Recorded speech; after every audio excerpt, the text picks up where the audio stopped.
हीरापुर गांव के जंगल में कड़क सेठ बहुत ही अमीर, लालची और धोखेबाज सेठ था। उसके बेहिसाब संपत्ति थी। पेट्रोल पंप, फिल्म थिएटर, गाड़ियों का कारोबार, सोने हीरे की दुकानें वगैरह थी। कड़क जल्द ही एक मॉल भी शुरू कर देता है। पीलू उसी गांव में एक छोटी सी किराना दुकान चलाती थी, लेकिन आजकल उसकी दुकान में भीड़ नहीं रहती थी। वो काफी परेशान रहने लगी। उसी समय टिल्लू आता है। पेला दे दे, एक कोल्ड ड्रिंक देना तो पीलू कहती है, ये लो कोल्ड ड्रिंक। टिल्लू भैया, आजकल ज्यादा लोग मेरी दुकान में आते नहीं हैं। क्या तुम बता सकते हो ऐसा क्यों है? तो टिल्लू कहता है, हाँ, आजकल क्या है ना, सभी चीज ऑनलाइन ही मिल जाती है। माचिस से लेकर कार तक सब कुछ ऑनलाइन इंटरनेट में मिल जाता है। और देखो, एक डिलीवरी बॉय जा रहा है। तो पीलू कहती है, अच्छा, तो ये लोग हैं जो सामान डिलीवर करते हैं ऑनलाइन कंपनियों के लिए, लेकिन इसमें हम छोटे दुकानदारों का क्या फायदा है? तो टिल्लू कहता है, तुम ऐसा करो कि किसी मेन मार्केट जगह में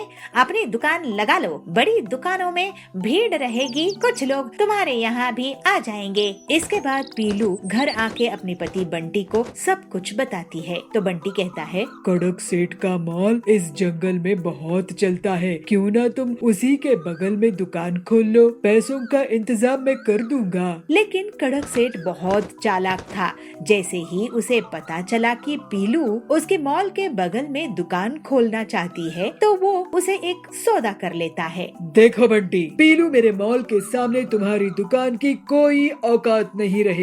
तुम एक दुकान मुझसे खरीद लो, 5 लाख रुपए में, उसी में तुम्हारी भलाई है। तो बंटी कहता है, अगर आप हमें 5 लाख में दुकान देंगे तो हम ले लेंगे कड़क सेठ। तो पीलू कहती है, ठीक है, हम ऐसा ही करते हैं। लेकिन बहुत दिन गुजर जाने के बाद भी उनकी दुकान उन्हें कड़क सेठ नहीं देता है। दोनों पति पत्नी उसके पास जाते हैं। कड़क सेठ, आप हमें हमारा पैसा वापस दे दीजिए, हमें आपसे दुकान नहीं खरीदनी है। तो कड़क कहता है, ठीक है, ये लो 1 लाख रुपए। पीलू कहती है, लेकिन हमने आपको 5 लाख दिए थे ना। तो कड़क कहता है, तो मैंने कहा है क्या बुकिंग कैंसिल कराने के लिए? अब बुकिंग करोगे तो 10 लाख लूंगा। चलो भागो यहाँ से, नहीं तो ये भी नहीं दूंगा। दोनों पति पत्नी दुखी मन से घर आते हैं। तो पीलू कहती है, अब हम क्या करेंगे जी, हमारी पूरी संपत्ति खर्च हो गई है। बंटी कहता है, मुझे सोचने दो, कोई न कोई रास्ता तो निकलना होगा। फिर बंटी अपने दोस्त हरिया के पास जाता है। वो एक ऑटो मैकेनिक था। उसके पास एक पुरानी गाड़ी थी। बंटी अपने दोस्त से पूरी बात कहता है और हरिया उसे उस गाड़ी का उपयोग बताकर एक आइडिया देता है। बंटी बहुत खुश हो जाता है। वो घर आकर पीलू को अपना प्लान बताता है। तो पीलू कहती है, ये तो वाकई बहुत अच्छा प्लान है।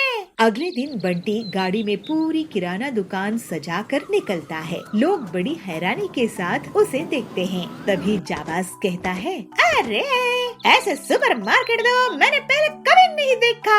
तो बबली कहता है, वाह वाह बंटी भैया, पीलू दीदी, आप लोगों ने तो कमाल ही कर दिया है।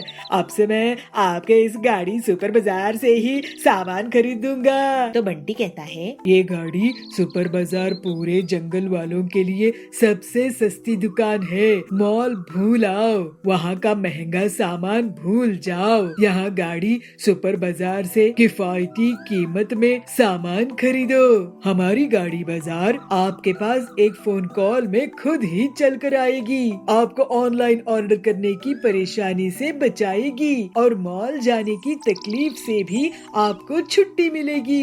इस तरह से बंटी और पीलू अपना गाड़ी सुपर बाजार चलाने लगते हैं और जंगल के पक्षी उनको बुला बुलाकर उन्हीं के यहाँ सामान खरीदने लगते हैं। जल्द ही कड़क का महंगा मॉल बुरी तरह से नुकसान में चला जाता है और जो उसने बैंक लोन लिया था वो नहीं चुका पाता है। इस वजह से उसे जेल हो जाती है। फिर पीलू और बबलू हंसी खुशी अपना जीवन बिताने लगते हैं।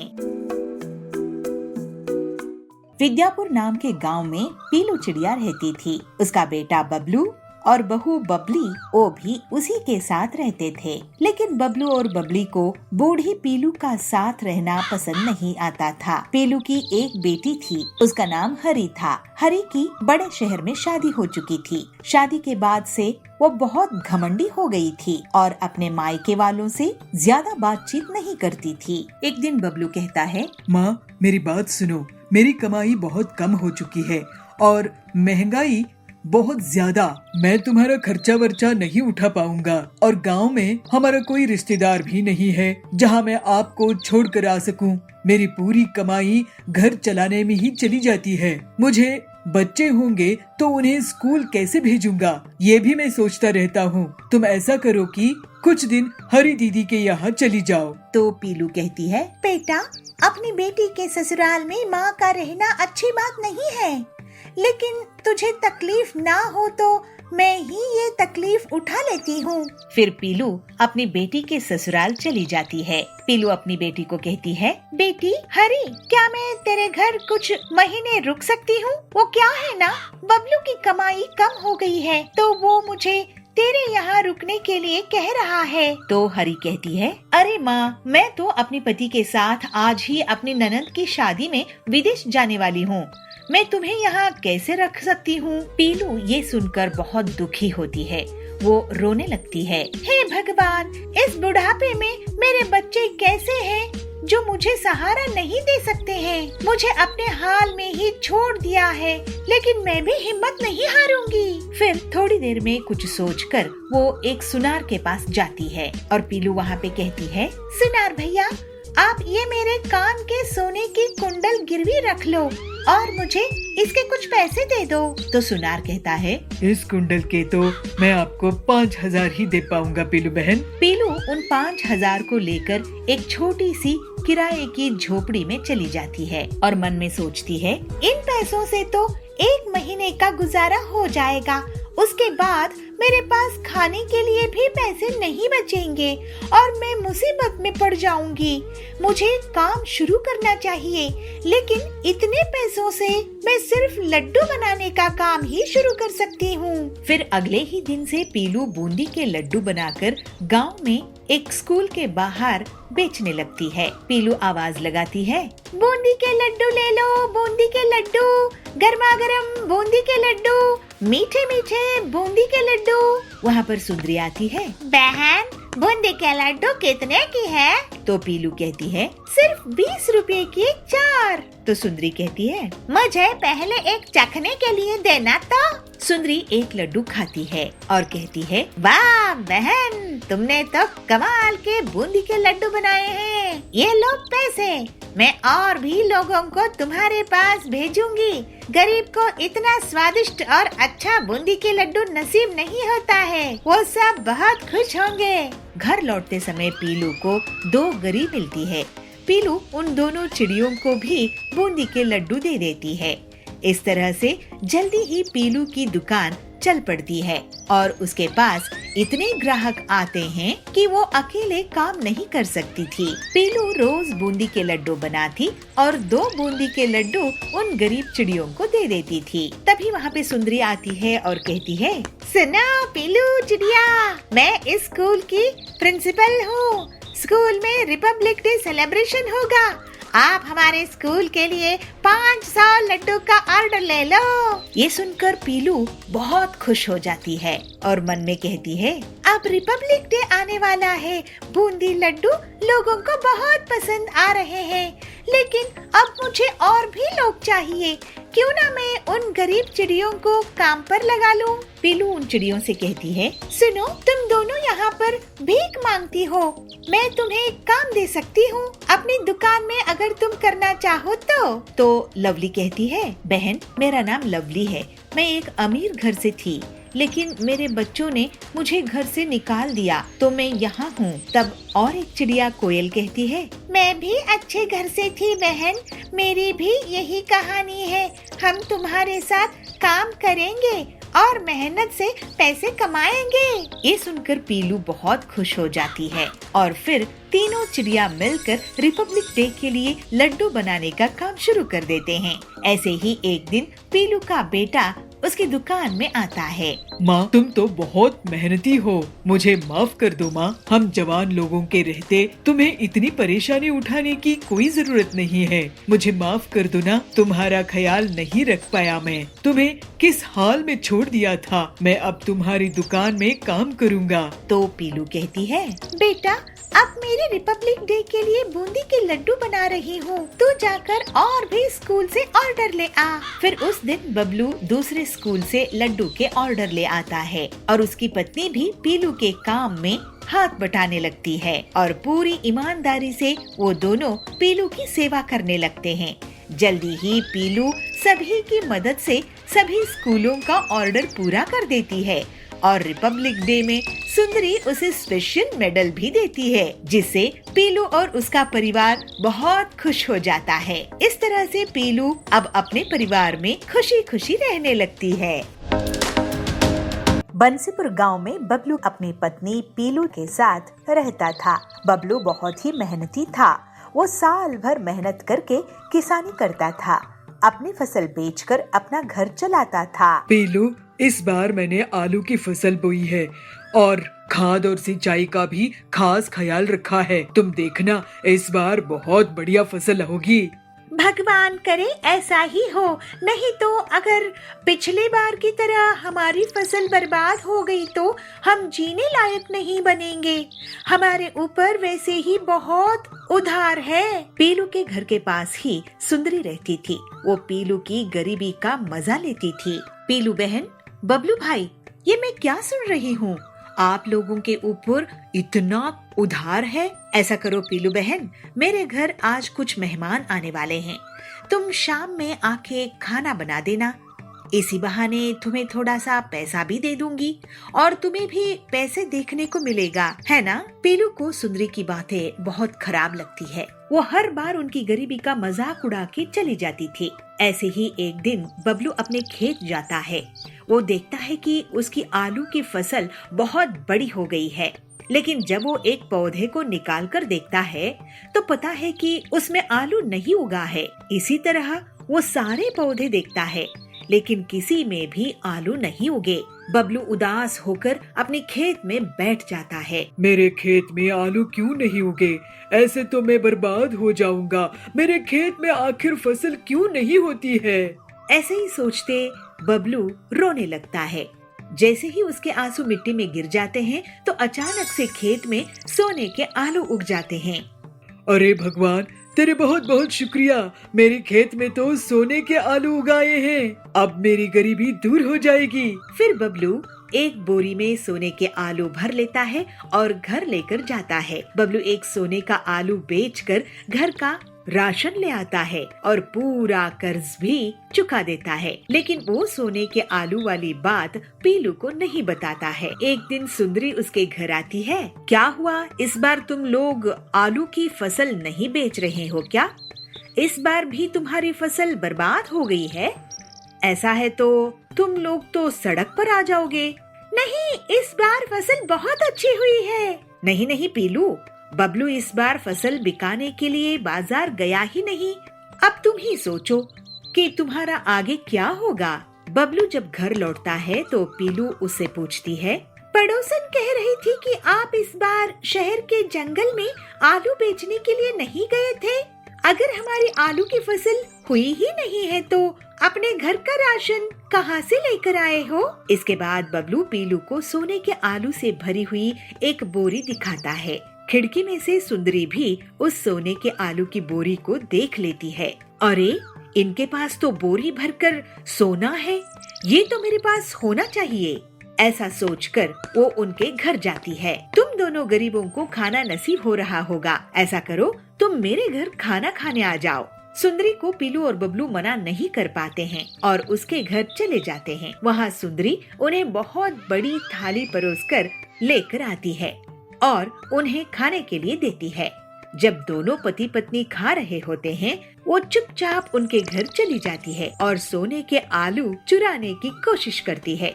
लेकिन जैसे ही वो आलू उठाती है, एक आलू पत्थर में बदल जाता है और उसके पैर पर गिर जाता है। उसके चीखने की आवाज सुनकर पीलू और बबलू वहाँ जाते हैं। सुंदरी वहाँ से भाग जाती है। तभी तो मैं सोचूं कि हमेशा हमारी गरीबी का मजाक उड़ाने वाली हमें आज दावत क्यों दे रही है। हमारे पीछे से हमारी सोने की आलू चुराना चाहती थी। ये सुंदरी बहुत लालची है, इसके पास सब कुछ है, लेकिन ये लालच करना नहीं छोड़ती है। इसी वजह से ये आलू पत्थर में बदल गया था। हाँ बबलू जी, आप सही कह रहे हो, लेकिन ये आलू जब तक हमारे घर में रहेंगे ये हमारे लिए मुसीबत के बीज बन जाएंगे। चलिए इन्हें खेत में गाड़ कर छुपा देते हैं। फिर दोनों पति पत्नी खेत में सोने के आलू छुपा देते हैं। बंटी बहुत मेहनती और ईमानदार था, इसी वजह से उसकी शुद्ध भावनाओं में निकले आंसू से सोने के आलू खेत में उग आए थे। वहीं दूसरी तरफ सुंदरी का मन काला था, इसी वजह से उसके छूते ही सोने के आलू पत्थर में बदल गए। अब बबलू और पीलू की गरीबी दूर हो गई थी और वो दोनों खुशी खुशी रहने लगे। चिंकू खरगोश और पीहू हथनी दोनों भाई बहन हर वक्त फोन में ही लगे रहते थे। पूरा दिन बस मोबाइल में यूट्यूब पर वीडियो देखते रहते थे। एक दिन वह वीडियो देख रहे थे तो उन्हें एक नई गेम पबजी के बारे में पता चला। दोनों को उसका ट्रेलर बहुत अच्छा लगा तो पीहू हथनी ने कहा, चिंकू भैया देखो कितनी मस्त गेम है ना, चलो ना एक बार इसे डाउनलोड करके खेल के देखते हैं कि आखिर ये गेम कैसी है। देखने में तो बहुत अच्छी लग रही है, खेलने में कितनी अच्छी होगी ना। हाँ बहन, तुमने सही कहा। आजकल मैंने भी इसके बारे में बहुत सुना है। स्कूल में भी सब इसी गेम के बारे में बात करते रहते हैं। एक बार इसे खेलकर देख ही लेते हैं। और चिंकू खरगोश पबजी गेम को अपने फोन में डाउनलोड कर लेता है और उसे खेलने लगता है। दोनों भाई बहनों को वह गेम बहुत ही ज्यादा पसंद आती है और वह उस गेम में ही लगे रहते हैं। पीहू, यह तो सच में बहुत अच्छी गेम है। जैसे मैं गेम चाहता था ये तो बिल्कुल वैसी ही है। अब मैं इसे सीख जाऊंगा कि एक सोल्जर कैसे बन सकते हैं। बस फिर उस दिन से दोनों भाई बहन फोन उठाते और पूरा समय बस पबजी खेलते रहते। वह खाना पीना भी भूल चुके थे, पढ़ना लिखना भी भूल चुके थे। अब उन्हें अच्छा कुछ भी नहीं लग रहा था कि माँ मोना नीलगाय उनके पास आती है और उनसे कहती है, बच्चों तुम अभी तक तैयार नहीं हुए, चलो फोन नीचे रखो और तैयार हो जाओ। मम्मी, अभी हमने पहले ये गेम खेलना है। पहले मैं इन सभी को मार दूं, उसके बाद मैं तैयार हो जाऊंगा। तुम दोनों का ये क्या चल रहा है? पूरा समय फोन में ही लगे रहते हो, खाना पीना सब भूल चुके हो तुम दोनों। चलो फोन नीचे रखो और स्कूल जाओ। मोना नीलगाय फोन छीनकर नीचे रख देती है और दोनों को स्कूल भेज देती है। स्कूल से आने के बाद दोनों बिना कुछ खाए, यहाँ तक कि कपड़े भी ना बदले, फोन में लग जाते हैं और पबजी गेम खेलने लगते हैं। शाम को जब उनके पापा सोनू भालू घर आते हैं तो मोना नीलगाय सब उसे बता देती है। बच्चों, इस गेम को छोड़ो और बाहर जाकर खेला करो। अगर तुम फोन गेम्स खेलोगे तो सोल्जर कैसे बनोगे? जी, इससे मैं सब कुछ सीख जाऊंगा, गेम खेलते हुए अपने पापा को जवाब देता है और थोड़ी देर बाद वह गेम जाता है, जिसके बाद वह चिल्लाने लगता है, ये विनर विनर चिकन डिनर, जय पबजी जय पबजी। अरे ये क्या बोल रहे हो चिंकू? पापा, मैं गेम जीत गया हूँ ना, तो ऐसे ही सेलिब्रेट करते हैं इसे जीतने पर। सोनू भालू और मोना नीलगाय दोनों अपने बच्चों से बहुत परेशान हो गए थे। तभी अगले दिन सोनू भालू का छोटा भाई यश शेर घर पर आता है। वह एक आर्मी में सोल्जर है। वह अपने भाई को दुखी देखता है तो उससे कहता है, यश भाई क्या हुआ, आप उदास क्यों हो? अरे यश देखो ना, तुम्हारा भतीजा भतीजी पूरा दिन बस पबजी गेम खेलते रहते हैं, कहते हैं कि ऐसे वे सोल्जर बनेंगे। अब तुम ही उन्हें समझाओ कि ये गेम खेलकर कैसे कोई सोल्जर बन सकता है। इस गेम के चक्कर में तो वो समय से खाना भी नहीं खाते हैं। बच्चों, तुम्हें आर्मी में सोल्जर बनना है ना? हाँ चाचा, मैंने तो गन चलाना भी सीख लिया है, दिखाऊं आपको? बेटा, यह तो सिर्फ एक गेम है, इसमें तुम असली गन कैसे चला सकते हो, इसकी तो तुम्हें ट्रेनिंग करनी पड़ेगी और जिसके लिए तुम्हें पहले सोल्जर बनना पड़ेगा। और सोल्जर बनना कोई आसान बात नहीं है। तुम्हें पता है, मेरा दोस्त बहुत गेम खेलता था, उसे सोल्जर बनना था, मगर फोन गेम्स खेलने की वजह से वह बहुत मोटा हो गया, जिस वजह से वह सोल्जर कभी नहीं बन पाया। तो चाचा, आप कैसे बन गए सोल्जर? यश, क्योंकि बेटा मैं बाहर जाकर खेलता था, जिससे मैं फिट रहता था और एक सोल्जर बन पाया। और आज तुम ट्रेनिंग पर जाओगे तो वहाँ पर तुम्हें गन चलाना सिखाएंगे। गेम खेलने से तुम ये कभी नहीं सीख पाओगे। मैं समझ गया चाचा, अब से मैं ये गेम कभी नहीं खेलूंगा। फोन गेम सिर्फ कभी कभी अच्छे लगते हैं। अब से तो मैं बाहर जाकर ही खेला करूंगा और पढ़ाई भी करूंगा। और देखना, एक दिन आपके जैसा सोल्जर बनूंगा और देश की रक्षा करूंगा, देश का का नाम रोशन करूंगा। दोनों बच्चे समझ जाते हैं और पबजी गेम खेलना बंद कर देते हैं और बाहर बच्चों के साथ खेलना शुरू करते हैं। जामपुर गांव के जंगल में पीलू और सुंदरी दो पड़ोसन रहती थी।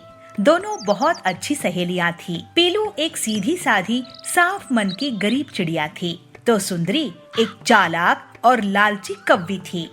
दोनों के खेत बगल बगल में थे। एक दिन पीलू का पति बंटी काम से लौट रहा था, तभी उसका एक मोटर कार से एक्सीडेंट हो गया और उसके हाथ पांव टूट गए। पीलू पर घर संभलने का बोझ आ गया था। पीलू अपने पति से कहती है, सुनिए जी, मैं अपने खेत में और ज्यादा मेहनत करूंगी और जो भी कमाई होगी उससे मैं आपका इलाज कराऊंगी। तो बंटी कहता है, पीलू, मैं तुम पर बोझ नहीं बनना चाहता। भगवान करे मैं जल्दी से ठीक हो जाऊं। एक बार दोनों सहेलियों ने मक्के की खेती की। पीलू को सुंदरी से ज्यादा फसल आई। सुंदरी इस बात से मन ही मन जलने लगी। पीलू को मक्के की बहुत अच्छी फसल हुई है, मुझे इसकी फसल को नष्ट करने का कोई रास्ता निकालना होगा, ऐसे सुंदरी सोचती है। फिर एक दिन सुंदरी पीलू के पास जाती है और उससे कहती है, पीलू, मैं तेरे लिए ये साधु महात्मा से वरदान में बीज लेके आई हूँ। ये बीज अगर तू अपने खेत में बो देगी तो तुझे 10 गुना ज्यादा फायदे वाली फसल होगी। पीलू कहती है, अरे वाह सुंदरी बहन, तुम कितने साफ दिल की हो। तुम्हें जो साधु महात्मा से जादुई बीज मिले थे वो तुम मुझे दे रही हो। तो सुंदरी बोलती है, हाँ बहन, क्या है ना, तुम बहुत ईमानदारी से अपनी खेत का ख्याल रखती हो और तुम्हें भाई साहब की सेहत का ख्याल भी रखना है, तो इसलिए ये बीज मैं तुम्हें दे रही हूँ। कुछ दिनों बाद पीलू अपने खेत में सुंदरी के दिए हुए बीज बोने लगती है और सुंदरी ये देख के बहुत खुश होती है। पीलू रोज अपने खेत में पानी देती है, लेकिन बहुत दिन बीतने के बाद भी उसके खेत में फसल नहीं उगती। पीलू सुंदरी से कहती है, अरे सुंदरी बहन, तुमने जो साधु महात्मा के बीज मुझे दिए थे उसमें से तो फसल उग ही नहीं रही है, लेकिन तुम्हारी खेत की फसल तो बहुत तेजी से बढ़ रही है। तो सुंदरी कहती है, तुम फिक्र मत करो पीलू, ये बीज बेकार नहीं जाएंगे। ऐसे ही कुछ दिन और बीत जाते हैं, लेकिन पीलू के खेत में कोई फसल नहीं आती है। हाय, मैं तो लुट गई, बर्बाद हो गई। मुझ गरीब के खेत में इस बार कोई फसल नहीं उगी। अब मैं इनका इलाज कैसे करवाऊंगी, घर का खर्च कैसे चलाऊंगी। लगता है ये खेत अब बेचना पड़ेगा। तो बंटी कहता है, पीलू, इतनी दुखी मत हो, हम अपना खेत नहीं बेचेंगे, चाहे जो हो जाए। तुम मुझे वो बीज दिखाओ, मैं शायद कुछ मदद कर सकूं। पीलू बीज दिखाती है। ये देखिए जी, ये है वो बीज। तो बंटी बोलता है, अरे ये बीज नहीं है पीलू, ये मछली के अंडे हैं। सुंदरी ने हमारे साथ चालाकी की है। अब मैं तुम्हें एक आइडिया देता हूँ। बंटी पीलू के कान में कुछ कहता है और फिर पीलू मछली की दुकान में जाकर बहुत सारी मछलियाँ ले आती है। पीलू उन मछलियों को अपने खेत में लगा देती है और पीलू सुंदरी को बुलाती है, सुंदरी बहन, ओ सुंदरी बहन, जरा घर से बाहर तो आओ। सुंदरी आती है। क्या हुआ पीलू, क्यों आवाज लगा रही हो? अरे जरा मेरे साथ मेरे खेत में चलो, चल कर तो देखो। दोनों खेत में जाती है। सुंदरी आश्चर्य से बोलती है, अरे ये क्या पीलू, ये मछलियाँ कहाँ से उगी है? ये मछलियाँ कहाँ से आई तुम्हारी खेत में? तो पीलू कहती है, ये तो तुम्हारे दिए हुए साधु महात्मा का बीज का कमाल है। ये सुनकर सुंदरी बहुत गुस्से में आ जाती है और वो अपने खेत की फसल को उखाड़ने लगती है और उसे पीलू के खेत की तरफ फेंकने लगती है। तो पीलू कहती है, अरे सुंदरी बहन, ये क्या कर रही हो? अपनी खेत को क्यों बर्बाद कर रही हो? तो सुंदरी कहती है, पीलू, मैं भी मछलियों की खेती करूंगी। तुम इस मक्के की फसल को भी अपने खेत की बची हुई जगह में लगा लो। सुंदरी के मछलियों के बीज को बोने के बाद भी उसके खेत में मछलियों की फसल नहीं उगती है।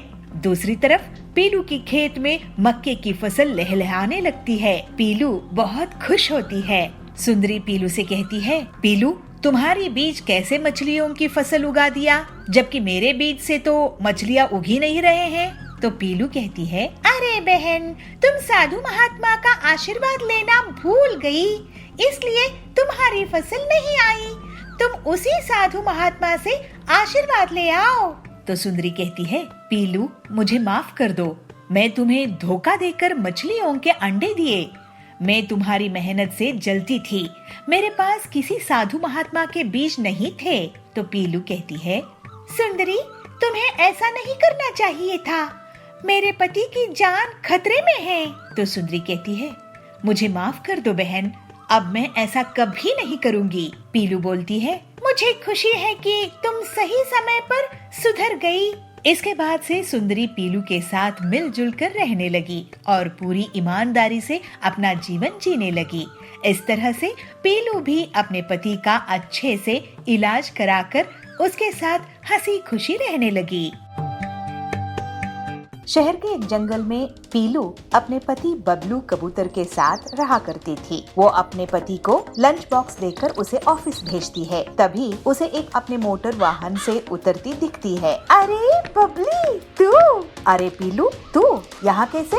बबली, मैं और मेरे पति इस घोंसले में किराए से रहने के लिए आए हैं। अच्छा चल, मैं अब घर के अंदर चलती हूँ। मुझे इतनी देर धूप में रहने की आदत नहीं है, मैं तो एसी में ही रहती हूँ। अच्छा, लेकिन स्कूल में तो तू हमेशा बाहर धूप में ही खेला करती थी। स्कूल की बात अलग थी, अब मैं अमीर घर में शादी होके आई हूँ, मुझे धूप बिल्कुल सूट नहीं करती है। दूसरे दिन पीलू बबली के घर अचार लेकर जाती है। बबली ये देख, मैं तेरे लिए आम का अचार लेकर आई हूँ, इसे मेरी सास ने बनाया है, वो भी घर में। अरे ये ऑयली अचार मैं नहीं खाती हूँ पीलू, ये सब गांव में चलता होगा, मेरे यहाँ नहीं, इसे तू वापस ले जा। पीलू उदास होकर कहती है, ओहो बबली, तेरी लाइफस्टाइल तो बहुत बदल गई है। चल ठीक है, मैं अब चलती हूँ। ऐसे कहकर पीलू वापस अपने घर चली जाती है। ऐसे ही कुछ दिनों बाद करवा चौथ का त्योहार आता है। पीलू अपने पति से कहती है, बबलू जी, मैं ये साड़ी करवा चौथ पे पहनूं तो कैसी लगेगी? पीलू, तुम भी क्या सोचती होगी कि कैसा पति मिला है, किराए के घर में रखा है, नई साड़ी भी नहीं दिला सकता। लेकिन क्या करूं, मेरी तनख्वाह इतनी कम है कि महीना पूरा होने के पहले ही सारा पैसा खत्म हो जाता है। काश इस त्योहार में मैं तुम्हें कम से कम एक अच्छी साड़ी दिला पाता। बबलू जी, आपका प्यार ही मेरे लिए असली दौलत है, आप चिंता मत करो, सब ठीक हो जाएगा। तुम सच में बहुत अच्छी हो पीलू, ये लो 1000 रुपए और इससे करवा चौथ का सामान ले आना। ठीक है जी, मैं पूजा का सामान ले आऊंगी। शाम में पीलू के घर बबली आती है। पीलू, आज करवा चौथ मनाने के लिए सभी बंगलों में आ रही है, तो भी आ जाना। मेरे बंगलों की छत से चांद साफ साफ दिखता है। तुम लोगों की छोटे छोटे घोंसलों में शायद वो सही से निकलेगा नहीं, फिर तुम लोग भूखी रह जाओगी। अगर सब आ रही है तो मैं भी आ जाऊंगी बबली।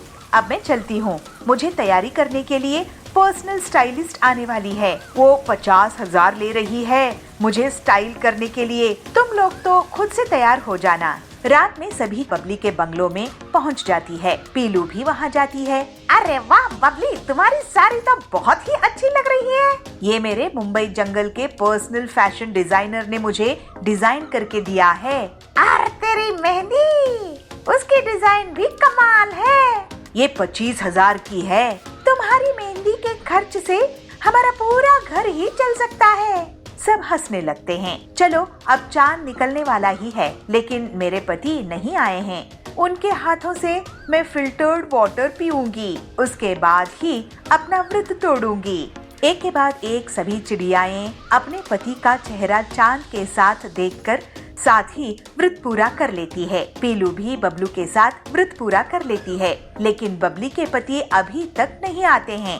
फिर सभी अपने अपने घर चली जाती है। देर रात को पीलू बबली को फोन लगाती है। अरे बबली, फोन क्यों नहीं उठा रही है? उसके पति घर आए कि नहीं? ऐसे कहते हुए वो अपने पति के साथ बबली के घर जाती है। वहाँ वो देखती है कि बबली अपने हॉल में बेहोश पड़ी हुई है। फिर पीलू तुरंत ही डॉक्टर को फोन लगाती है। इन्हें तो डिहाइड्रेशन हुआ है, इन्हें मैं एक इंजेक्शन देता हूँ, इससे इनकी हालात संभल जाएगी। इनके पति को जल्दी से बुलाओ। फिर बबलू तुरंत ही बबली के पति के ऑफिस पहुँच जाता है और उन्हें पूरी बात बताता है। वो दोनों जल्द से जल्द घर वापस आते हैं। आप कहाँ रह गए थे? आपका फोन नहीं लग रहा था। बबली, तुमने मुझे बताया ही नहीं कि आज तुमने करवा चौथ का व्रत रखी है।